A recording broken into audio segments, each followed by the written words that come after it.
ನಮಸ್ಕಾರ. ನಾನು C B Ranganath. ಪ್ರೀತಿಯ ಮಕ್ಕಳೇ, ನೀತಿಕತೆ ಸಂಖ್ಯೆ 549. ಇವತ್ತು ನೀತಿಕತೆಯ ಭಾಗದಲ್ಲಿ ಬಸವಣ್ಣವರ ವಚನಗಳನ್ನು ನೋಡೋಣ. ನಾವು ಅಣ್ಣ ಬಸವಣ್ಣ ಅಂತ ಕರಿತೀವಿ. ಬಸವಣ್ಣನ ಕಾಲ ಕ್ರಿಸ್ತಶಕ 1160. ಈತನ ತಂದೆ ಮಾದರಸ, ತಾಯಿ ಮಾದಲಾಂಬಿಕೆ.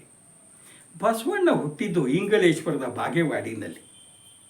ಬಸವಣ್ಣ ಬ್ರಾಹ್ಮಣ ಕುಟುಂಬದಲ್ಲಿ ಹುಟ್ಟಿದ್ರು ಸಹಿತ ಮುಂದೆ ಆತ ಕರ್ಮಾಚರಣೆಗಳ ವಿರೋಧ ಮಾಡಿ ಬೆಳೀತಾ ಈ ವೀರಶೈವ ಮತವನ್ನು ಬಲಗೊಳಿಸುವ ದಿಕ್ಕಿನಲ್ಲಿ ಆತ ಮಹತ್ಕಾರ್ಯಗಳನ್ನು ಮಾಡ್ತಾನೆ. ಕಟ್ಟ ಶಿವಭಕ್ತ, ಸದಾಚಾರಿ. ಬಸವಣ್ಣ ಕ್ರಾಂತಿಕಾರಿ, ಭಕ್ತಿ ಭಂಡಾರಿ ಅಂತ ಹೇಳ್ತೀವಿ, ಮಹಾಶಿವಭಕ್ತ.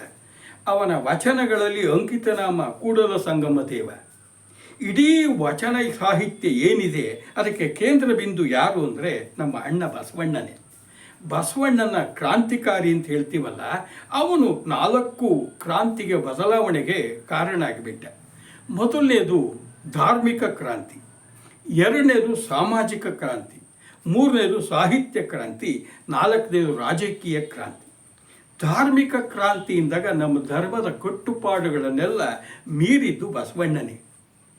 ಆತ ಏನೇ ಬೋಧನೆ ಮಾಡಿದರೂ ಸರಳವಾಗಿ ಧಾರ್ಮಿಕ ಆಚರಣೆಗಳನ್ನು ಜನ ಮಾಡಲಿಕ್ಕೆ ಒಂದು ಹೊಸ ಸಂಪ್ರದಾಯವನ್ನು ಹಾಕ್ಕೊಟ್ಟ. ಇನ್ನು 2ನೇದು ಸಾಮಾಜಿಕ ಕ್ರಾಂತಿ ಎಂದವಲ್ಲ, ಸಮಾಜದಲ್ಲಿ ಮೇಲು ಕೀಳು, ಬಡವ ಬಲ್ಲಿದ ಅನ್ನೋ ತಾರತಮ್ಯ ಹೊಡೆದಾಕಿ ಎಲ್ಲರೂ ಒಂದೇ ಅಂತ ಸಾರಿ ಎಲ್ಲರನ್ನೂ ಗೌರವ ಪ್ರೀತಿಯಿಂದ ನೋಡ್ಕೊಂಡವನು.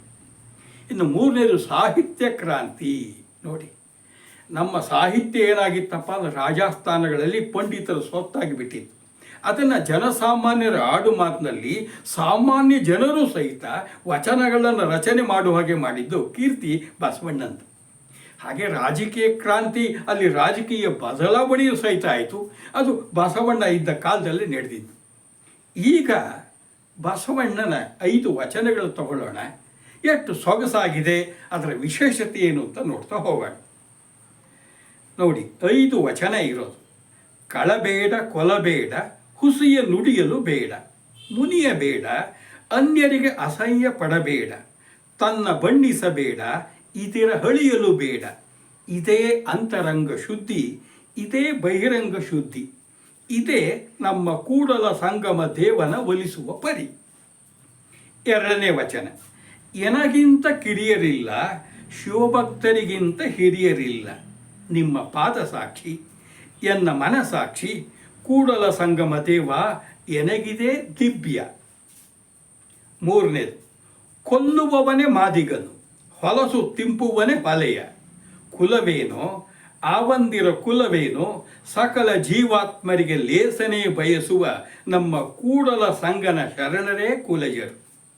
4ನೇ ವಚನ. ಉಳ್ಳವರು ಶಿವಾಲಯ ಮಾಡುವರು, ನಾನೇನ ಮಾಡುವೆ ಬಡವನಯ್ಯ, ಎನ್ನ ಕಾಲೇ ಕಂಪ, ದೇಹವೇ ದೇಗುಲ, ಶಿರವೇ ಹೊನ್ನ ಕಳಸವಯ್ಯ, ಕೂಡಲ ಸಂಗಮ ದೇವ ಕೇಳಯ್ಯ, ಸ್ಥಾವರ ಕಳಿವುಂಟು ಜಂಗಮ ಕಳಿವಿಲ್ಲ.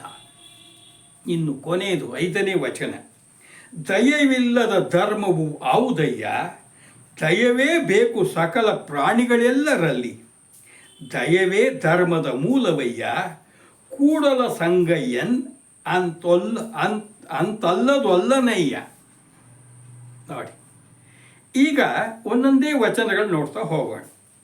ಮೊದಲನೇ ವಚನದಲ್ಲಿ ಭಗವಂತನನ್ನು, ಕೂಡಲ ಸಂಗಮವನನ್ನು ಹೇಗೆ ಒಲಿಸ್ಕೊಳ್ಳೋದು ಪರಿ ಅಂದರೆ ರೀತಿ ವಿಧಾನವನ್ನು ಹೇಳಿದ್ದಾರೆ. ನೀ ದಿನ ಪೂಜೆ ಮಾಡಬೇಕು, ಮಂಗಳಾರತಿ ಮಾಡಬೇಕು, ಈ ಪ್ರಸಾದ ಇಡಬೇಕು, ಅವೆಲ್ಲದಕ್ಕಿಂತ ಮುಖ್ಯವಾಗಿ ಸದಾಚಾರ ಇದ್ದು ಹೇಗೆ ಅವನನ್ನು ಒಲಿಸ್ಕೋಬಹುದು ಅಂತ. ಕಳಬೇಡ, ಕೊಲಬೇಡ, ಹುಸಿಯ ನುಡಿಯಲು ಬೇಡ. ಕಳಬೇಡ ಅಂದರೆ ಕಳ್ತನ ಮಾಡಬಾರ್ದು, ಕೊಲಬೇಡ, ಕೊಲೆ ಹಿಂಸೆ ಮಾಡಬಾರ್ದು, ಹುಸಿಯ ನುಡಿಯಲು ಬೇಡ, ಯಾವಾಗಲೂ ಸುಳ್ಳು ಹೇಳಿದ್ರೆ ಸತ್ಯವನ್ನೇ ಹೇಳಬೇಕು. ಕಳ್ತನ ಮಾಡಬಾರ್ದು, ಕೊಲೆ ಹಿಂಸೆ ಮಾಡಬಾರ್ದು, ಸುಳ್ಳು ಹೇಳಬಾರ್ದು. ಮುನಿಯಬೇಡ, ಯಾವತ್ತೂ ಯಾವ ಕಾರಣಕ್ಕೂ ಕೋಪ ಮಾಡ್ಕೊಳ್ಬಾರ್ದು. ಕೋಪ ಮಾಡಿಕೊಂಡ್ರೆ ನಮ್ಮ ಅವಿವೇಕಿಗಳಾಗಿ ನಾವೆಲ್ಲ ಕೆಲಸ ಹಾಳು ಮಾಡಿಬಿಡ್ತೀವಿ. ಅನ್ಯರಿಗೆ ಅಸಹ್ಯ ಪಡಬೇಡ. ಬೇರೆಯವರು ನೋಡಿ ಅವ್ರು ದಡ್ಡಿರ್ಬೋದು, ಅವ್ರು ಕೊಳಕಾಗಿರ್ಬೋದು, ಅವ್ರು ಕುರೂಪಿಯಾಗಿರ್ಬೋದು, ಅವರನ್ನು ಅಸಹ್ಯ ಪಡಬೇಡ, ದೂರ ಇಡಬೇಡ. ಜೊತೆಗೆ ತನ್ನ ಬಣ್ಣಿಸಬೇಡ. ತಾನು ಹೊಗಳ್ಕೊಳ್ಳೋದು, ಬಣ್ಣಿಸೋದು, ನಾನು ಅಂಥವನು ಇಂಥವನು ಹಾಗೆ ಹೀಗೆ ಅಂತ. ನೋಡಿ, ಮನುಷ್ಯ ನಾನು ಬಹಳ ಗ್ರೇಟ್ ದೊಡ್ಡವನು ಅಂದ್ಕೊಂಡು ಇನ್ನೊಬ್ಬರು ತಾನು ಹೊಗಳ್ಕೊಳ್ಳೋದು, ಇದಿರ ಹಳಿಯಲು ಬೇಡ. ಜೊತೆಗೆ ಬೇರೆಯವ್ರನ್ನ ಹೀಯಾಳಿಸ್ಬೇಡ, ಕೀಳು ಅಂತೇಳಿ ಅವ್ರನ್ನ ಆಡ್ಕೊಳ್ಬೇಡ.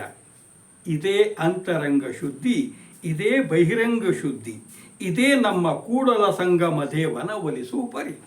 ಭಗವಂತ ಕೂಡಲ ಸಂಗಮದಲ್ಲಿ ಒಲಿಸ್ಲಿಕ್ಕಿರುವ ವಿಧಾನ ಯಾವುದಪ್ಪ ಅಂದರೆ ಏನದು? ಅಂತರಂಗ ಮತ್ತು ಬಹಿರಂಗ ಶುದ್ಧವಾಗಿರಬೇಕು. ದೇಹ ಅಷ್ಟೇ ಶುದ್ಧವಾಗಿರೋದಲ್ಲ, ಮನಸ್ಸು ಶುದ್ಧವಾಗಿರಬೇಕು. ಏನೇನು ಮಾಡಬಾರ್ದು? ಕಳುವು ಮಾಡಬಾರ್ದು, ಹಿಂಸೆ ಮಾಡಬಾರ್ದು, ಸುಳ್ಳು ಹೇಳಬಾರ್ದು, ಕೋಪ ಮಾಡ್ಕೊಳ್ಬಾರ್ದು, ಬೇರೆಯವ್ರ ಬಗ್ಗೆ ಅಸಹ್ಯ ಪಟ್ಕೊಳ್ಬಾರ್ದು, ತಾನು ಹೊಗಳ್ಕೊಳ್ಬಾರ್ದು, ಹಾಗೆಯೇ ಬೇರೆಯವ್ರನ್ನ ಹೀಯಾಳಿಸಬಾರ್ದು. ಮನಸ್ಸು ಹೊರಗೆ ಮತ್ತು ಒಳಗೆ ಎರಡು ಶುದ್ಧವಾಗಿದ್ದರೆ, ಹೀಗೆ ನಡ್ಕೊಂಡ್ರೆ ಭಗವಂತ ಒಲಿತಾನೆ. ಬಹಳ ಅಲ್ಪ ತೃಪ್ತ. ಹೀಗಿದ್ದರೆ ಭಗವಂತ ಒಲಿಯೋದು, ಆವಾಗ ಪೂಜೆ, ಇದೇ ನಿಜವಾದ ಪೂಜೆ ಅಂತ ಹೇಳ್ತಾ ಇರೋದು ಬಸವಣ್ಣ. ಇನ್ನು ಎರಡನೇದಕ್ಕೆ ಹೋಗೋಣ. ನಾವು ನಮಗೆ ಹಿರಿಯ ನಾನು ಹಿರಿಯ, ಬೇರೆಯವ್ರಿಗೆ ಕಿರಿಯ ಅಂತ ಹೇಳ್ತೀವಿ. ನಿಜವಾದ ವ್ಯಕ್ತಿ ಭಕ್ತ ಅದಕ್ಕೆ ಹೇಳೋದು ಹೇಗಿರಬೇಕು? ನಾನು ಸಣ್ಣವನಪ್ಪ, ನಾನು ಕಿರಿಯ, ನನ್ನ ತಿಳುವಳಿಕೆ ಕಮ್ಮಿ, ಬೇರೆಯವರೆಲ್ಲ ದೊಡ್ಡವರು ಅನ್ನೋ ವಿನಯ ಭಾವ ಇದ್ದರೆ ಅವನು ಉದ್ಧಾರ ಆಗ್ತಾನೆ. ಇಲ್ಲ ಅಹಂಕಾರ ಇದ್ದರೆ ಹಾಳಾಗ್ತಾನೆ. ಎನಗಿಂತ ಕಿರಿಯರಿಲ್ಲ, ಶಿವಭಕ್ತರಿಗಿಂತ ಹಿರಿಯರಿಲ್ಲ. ನಿಮ್ಮ ಪಾದ ಸಾಕ್ಷಿ, ಎನ್ನ ಮನಸ್ಸಾಕ್ಷಿ, ಕೂಡಲ ಸಂಗಮ ದೇವ ಎನಗಿದೆ ದಿವ್ಯ. ಅಪ್ಪ ಕೂಡಲ ಸಂಗಮ ದೇವ, ಎನಗಿಂತ ಕಿರಿಯರಿಲ್ಲ, ನಾನೇ ಭಾಳ ಸಣ್ಣವನಪ್ಪ, ನನ್ನ ತಿಳುವಳಿಕೆ ಭಾಳ ಕಮ್ಮಿ, ಶಿವಭಕ್ತರಿಗಿಂತ ಹಿರಿಯರಿಲ್ಲ. ಯಾರು ಶಿವಭಕ್ತರು ಅವರೇ ದೊಡ್ಡವರು, ಅವರೇ ಜ್ಞಾನಿಗಳು, ಅವರಿಗೆ ನಾನು ಯಾವತ್ತೂ ಗೌರವಿಸ್ತೀನಿ. ನಿಮ್ಮ ಪಾದ ಸಾಕ್ಷಿ, ಅಪ್ಪ ಶಿವ, ನಿನ್ನ ಪಾದ ಸಾಕ್ಷಿಯಾಗಿ ಹೇಳ್ತಿದ್ದೀನಿ, ನನ್ನ ಮನಸ್ಸಾಕ್ಷಿಯಾಗಿ ಹೇಳ್ತೀನಿ. ನಿನ್ನ ಪಾದ ನನ್ನ ಮನಸ್ಸಲ್ಲೂ ನೀನೇ ತುಂಬಿದೆಯಾ. ನೋಡು, ಇದು ನನಗೆ ದಿವ್ಯ. ಏನು ದಿವ್ಯ ಅಂದರೆ ಏನಿದು? ಹಬ್ಬ ಅಂತನ, ದಿಬ್ಬ ಅಂತನಲ್ಲ, ನೆನಪಿಟ್ಕೊಳ್ಳಿ. ಈಗ ದಿವ್ಯ ಅಂದರೆ ಈಗ ಕೋರ್ಟಪ್ಪ ವಿಚಾರಣೆ ಮಾಡುತ್ತೆ. ನನ್ನನ್ನು ಆರೋಪಿ ಅಂತಿದ್ದಾಗ ನನ್ನ ಮೇಲೆ ಆರೋಪ ಇದೆ, ನಾನು ಆರೋಪಿ ಅಲ್ಲ ಅಂಥೇಳಿ ನಾನು ಸಾಬೀತು ಮಾಡ್ಕೊಳಕ್ಕೆ ನನ್ನ ಹತ್ರ ಯಾವ ಆಧಾರ ಇಲ್ಲ. ಅವಾಗ ಪಂಚಾಯತಿಯವರು ಹೇಳ್ತಿದ್ರು, ನೀನು ನಿಜಕ್ಕೂ ಈ ದೇವ್ರ ಮುಂದೆ ಹೋಗಿ ಧರ್ಮಸ್ಥಳದ ಹಾಳೆ ಮಾಡು, ನೀನು ಸತ್ಯವಂತ ಅಂತ ಹೇಳೋದಿಲ್ವ? ಹಾಗೆ ಪಂಚಾಯತ್ದಾರರು ಅವನಿಗೆ, ನೋಡಪ್ಪ ನೀನು ನಿಜವಾಗ್ಲೂ ಸಹಿತ ಸತ್ಯವಂತನೇ ಆದರೆ ಕೈಯಲ್ಲಿ ಕರ್ಪೂರ ಹಚ್ಚಿ ಆರತಿ ಮಾಡು ಅನ್ನೋರು, ಕೈ ಸುಡ್ತಿರ್ಲಿಲ್ಲ ಅಂತ. ಇಲ್ಲ ಕಾದ ಕಬ್ಬಿಣದ ಗುಂಡು ಮುಟ್ಟು ಅನ್ನೋರು, ಇಲ್ಲ ಹಾವಿನ ಹುತ್ತೊಳು ಕೈ ಹಾಕು, ನೀನು ಸತ್ಯವಂತ ಆದರೆ ನಿನಗೇನು ಸಾವು ಬರೋದಿಲ್ಲ, ಹಾವು ಕಡಿಯಲ್ಲ ಅಂತಿದ್ರು. ನೋಡಿ, ಸೀತೆಯು ಸಹಿತ ಎಷ್ಟು ರಾವಣನ ಈ ಉದ್ಯಾನವನದಲ್ಲಿ ಇದ್ಲು, ಅವನ ವಶದಲ್ಲಿ. ಅವಳಿಗೂ ಸಹಿತ ಶ್ರೀರಾಮಚಂದ್ರ ಇಡೀ ಕಪಿಸೇನೆಯ ಮುಂದೆ ನೀನು ಪವಿತ್ರಳಾಗಿದ್ದರೆ ಅದು ಸಾಬೀತು ಮಾಡುವಂಥ ಬೇರೆ ಇರಲಿಲ್ಲ. ಅಗ್ನಿ ಪ್ರವೇಶ ಮಾಡಿ ಶುದ್ಧಳಾಗಿ ಹೊರಗೆ ಬಂದು, ಇದೇ ದಿವ್ಯ ಅಂತ ಹೇಳ್ತೀರ. ಅಪ್ಪ ಇದು ನಿಜ, ಯಾರು ನನಗಿಂತ ಕಿರಿಯರಿಲ್ಲ, ನಿಮ್ಮ ಭಕ್ತರಿಗಿಂತ ಹಿರಿಯರು, ಇದು ನಾನು ಹೇಳ್ತಾ ಇದ್ದೀನಿ. ನಾನೇನದು ನನ್ನ ಅಗ್ನಿ ಪರೀಕ್ಷೆ ಮಾಡ್ಕೊಂಡು ಹೇಳ್ತಿದ್ದೀನಿ, ನಾನು ಸಣ್ಣವನು ಅಂತ.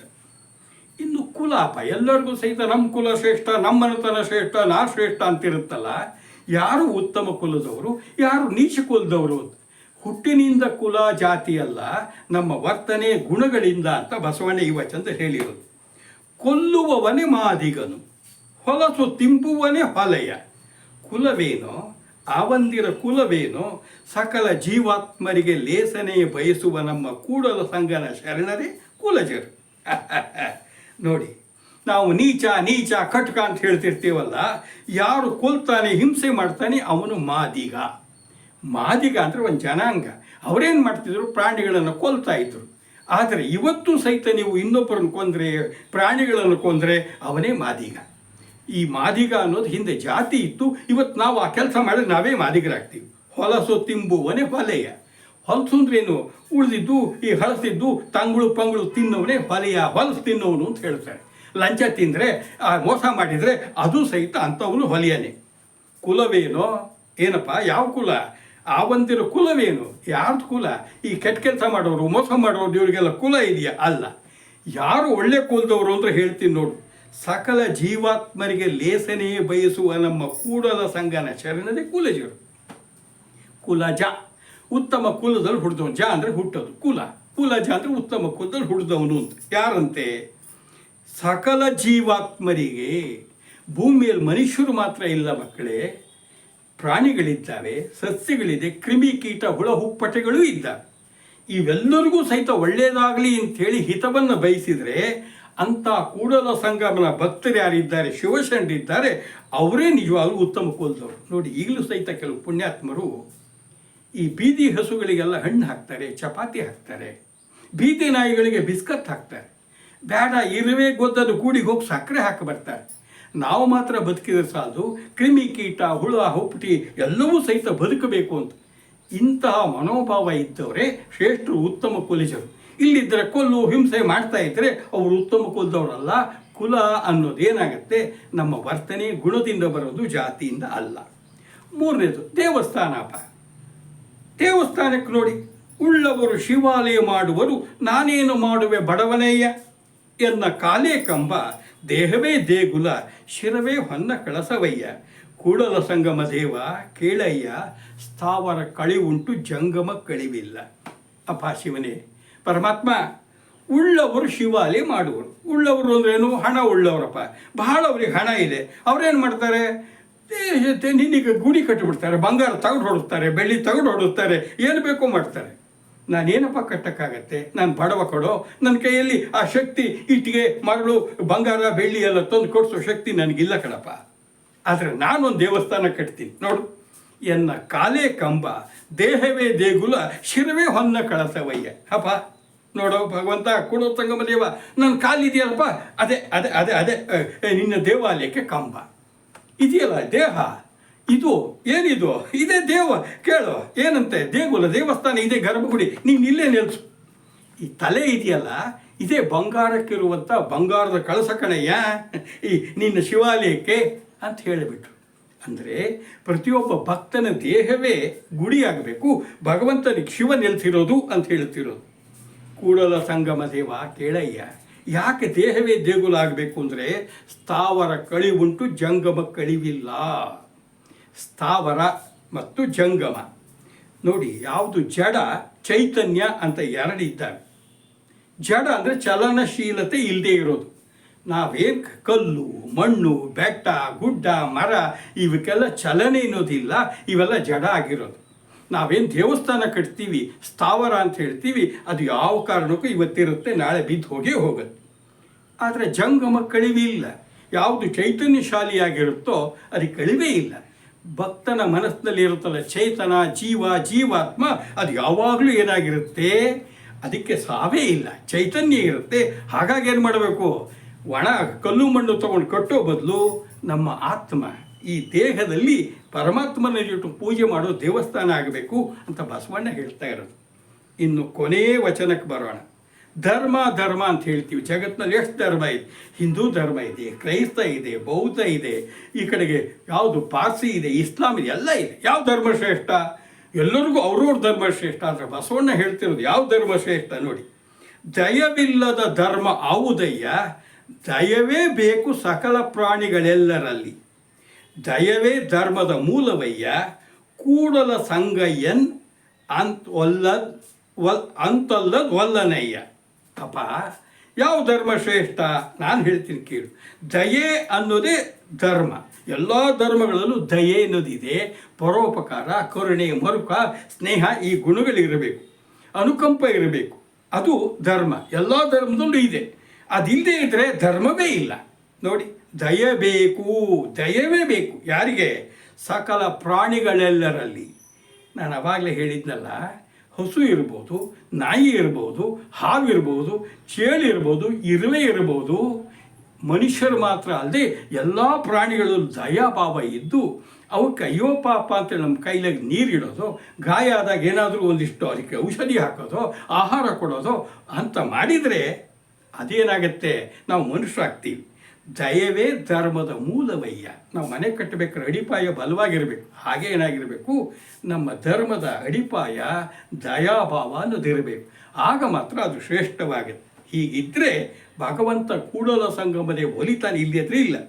ಕೂಡಲ ಸಂಗಯ್ಯನ್ ಅಂತಲ್ಲದ ಒಲ್ಲನೈ. ಹೀಗಿಲ್ಲದೆ ಇದ್ದರೆ ದಯೆ ಅನ್ನೋದು ಅಡಿಪಾಯ ಇಲ್ಲದ್ರೆ ಅವನು ಇಷ್ಟಪಡೋದೇ ಇಲ್ಲ, ಅದು ತಿರಸ್ಕಾರ ಮಾಡ್ತಾನೆ. ನೋಡಿ ಮಕ್ಕಳೇ, ಎಷ್ಟು ಅದ್ಭುತವಾಗಿದೆ. ಮನುಷ್ಯ ಯಾವ ಗುಣ ಬೆಳೆಸ್ಕೊಳ್ಬೇಕು, ಹೇಗೆ ವಿನಯ ಇರಬೇಕು, ಉತ್ತಮ ಕುಲ ಅಂದ್ರೇನು, ದೇವಸ್ಥಾನ ಅಂದ್ರೇನು, ಯಾವುದು ದಯಾಭಾವ ಎಷ್ಟು ಮುಖ್ಯ ಅನ್ನೋದನ್ನು ಸರಳವಾಗಿ ಹೇಳಿದ್ದಾರೆ.